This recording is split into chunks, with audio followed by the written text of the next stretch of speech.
এই গল্পটা ছিল বৃন্দা নামের একটা মেয়েকে নিয়ে। বৃন্দা একটা পোল্ট্রি ফার্মে কাজ করত, যেখানে তার কাজ ছিল মুরগিদেরকে খাবার খাওয়ানো। কিন্তু সেই ফার্মের প্রায় 70 বছরের বৃদ্ধ মালিকের কুদৃষ্টি পড়ে বৃন্দার উপর। সে বৃন্দাকে বিয়ে করে তার সঙ্গে সংসার করতে চাইতো। এমনই একদিন এক রাতে যখন বৃন্দা নিজের মায়ের সঙ্গে কথা বলছিল, ঠিক তখনই নেশাগ্রস্ত অবস্থায় সেই ফার্মের মালিক ওদের বাড়িতে এসে বৃন্দার সাথে জোর জবরদস্তি করতে শুরু করে।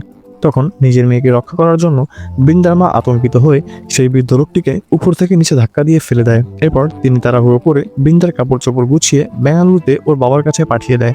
কিন্তু ঠিক সেই সময় বেঙ্গালুরুর হাইওয়েতে এক সাইকো কিলার ঘুরে বেড়াচ্ছিল, যে পথে চলা মেয়েদেরকে অপহরণ করে ভয়ঙ্করভাবে হত্যা করে ফেলতো। সে এতটাই চতুর ছিল যে কোনো খুনের জায়গায় একটা প্রমাণও ফেলে যেত না।